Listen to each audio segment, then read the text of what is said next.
Good evening, everyone. I have purposely left this video till quite late in the day because I wanted to let the dust settle, shall we say. Let the dust settle and see how things calm down, see how things sort of materialise over the course of the day. And I like to think of myself to try, to a certain extent, to be the voice of reason. I try to be a little bit... how can I put it? I like to try to be reasonable when I'm talking about results and how we played and so on and so forth. And I like to try to be fair and honest in my review of the game, generally speaking. But I'm going to give a warning now that I'm obviously, as a Tottenham fan, I am absolutely over the moon and celebrating the fact that we got 3 points, and I'm going to be biased to that extent, right? So I'm not going to sit here and make out that I'm not, because I am. I'm over the moon. I'm really happy. It's something that I'd never really see coming, and to walk away with all 3 points, whatever the manner of receiving those 3 points, is an absolute great result. So, I've got to put that out there as a little bit of a warning that, I'm not going to sit here and be too critical of Tottenham. So this is my opinion, my view, right? So, and you don't have to agree with me. That's absolutely fine. But I'm going to say this is how I saw it, right? So, first half, 11 versus 11, I thought, what a great game. End-to-end stuff. Both teams playing very, very well. Liverpool absolutely on the counter, really threatening. The Tottenham players are playing this type of football that basically gives me a heart attack. I watch them passing it, one touch, quick passing amongst each other around the back, including the goalkeeper and under pressure and that. And I'm sitting there, and my heart's going da, da, da, da, da, like this. I'm absolutely shitting a brick whilst I'm watching this football, right? But I'm enjoying it. I'm enjoying the thrill of it. And I thought that Liverpool were really adding to that. I thought, the threat from them, they were playing a very similar game, quick tempo, fast passing, and there was threats both ends of the pitch. So for me, I thought this is great. Then there was a sending off, and I thought, personally, in fast speed, I thought, bit unlucky there. He's obviously not gone to do him. He's not aiming to hurt him, but at the same time, in real time, it's really fast. You can't tell. But when they slow it down and you look at it, he's gone over the top. He's gone over the top of the ball. What I mean, and he's hit him on the ankle, and he's taken him out. Now, did he mean to do that? Probably not. Was it an intentional thing to do to someone?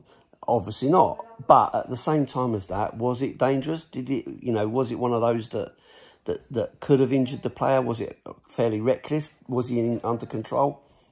I don't know. And for that, I can kind of go, it's one of them. It can go either way. And I've seen them not given, and I've seen them given. So, do I think it's a clear and obvious error? No, not really. It's open to interpretation.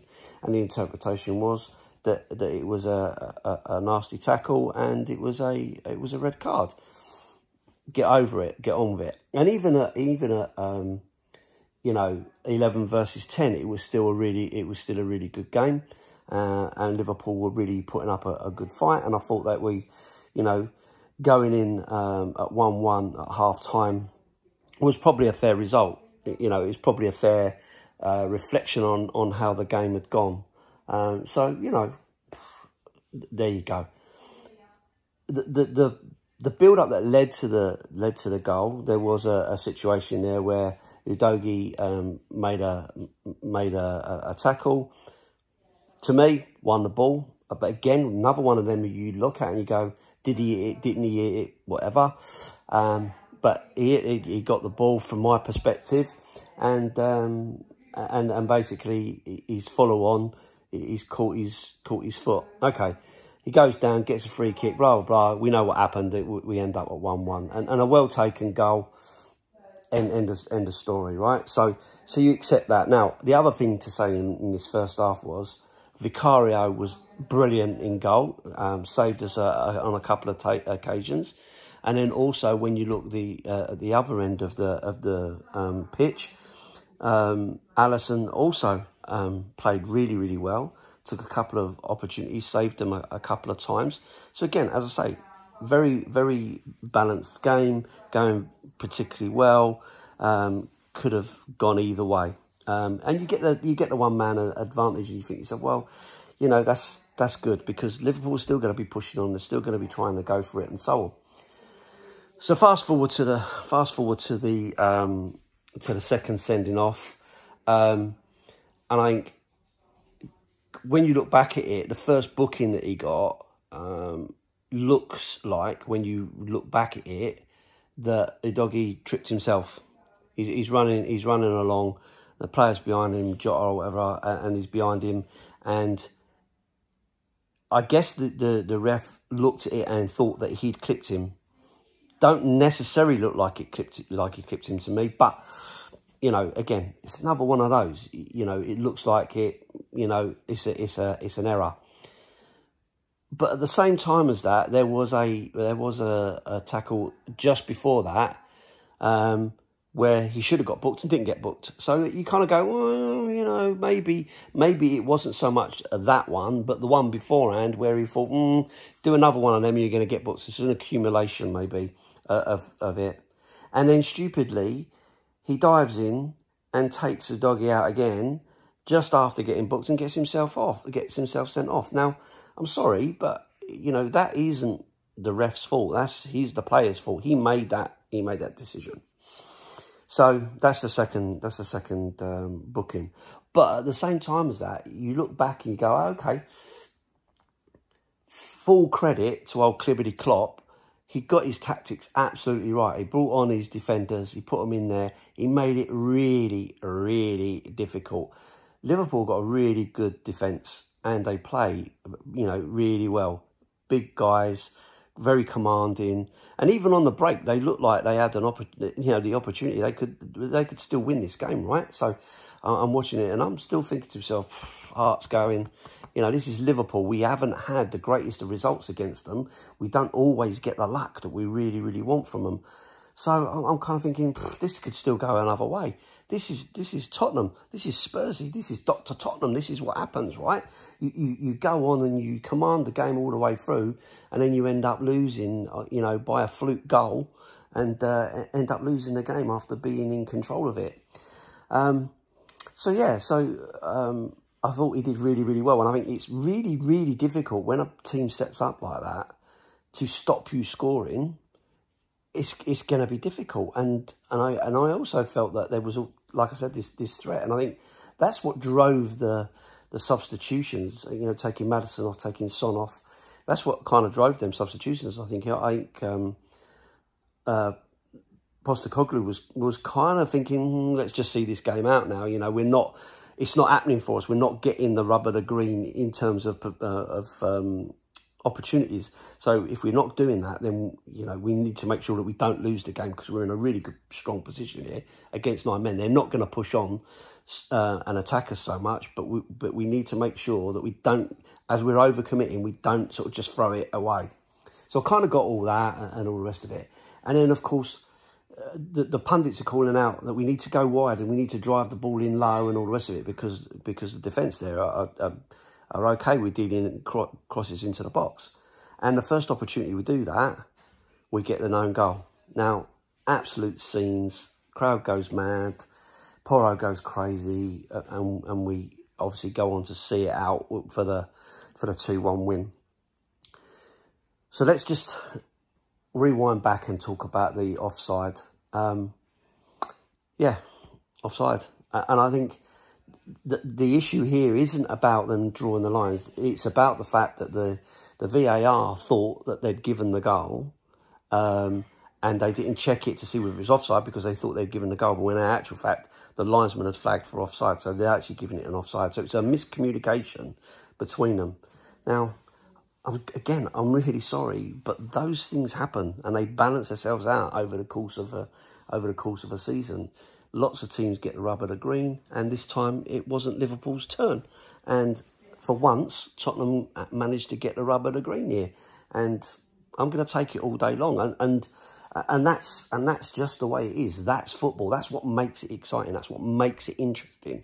That's why we look at it and go, any team can beat any team, and you just never know what's going to happen. And people make errors, players make errors, managers make errors, refs make errors, even VAR makes errors. And I've said before, I'm not a great fan of VAR as such, because ultimately, if someone's going to make a decision and it's the wrong one, I'd rather make the wrong decision in real time as it happens than to have someone sitting there looking at a screen going, analysing it and analysing it and analysing it, still getting it wrong. So for me, I was like, you know, I'm not a great fan of VAR, but it's in the game, it's what happens. Someone's made an error and that's it. So then roll on after the game, and all day today, all I've seen is salty, whinging, not only Liverpool fans, but Arsenal fans and Chelsea fans and West Ham fans. Get over yourselves. You know, we've been boiling piss since 1882 here.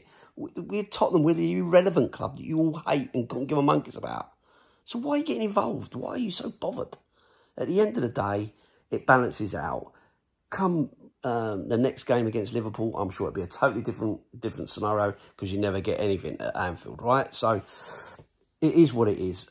And listen, I know, and you know, that at some point during the course of this season, we will get a shit decision.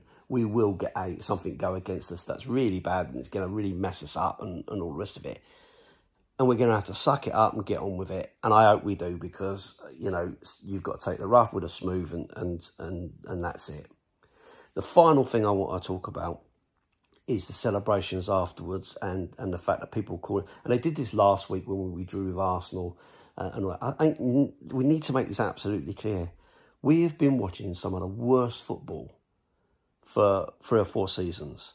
We've been fed hope and all these lies about what we're going to do and how we're going to compete and all the rest of it. And it's never materialised. The club was going in the wrong direction.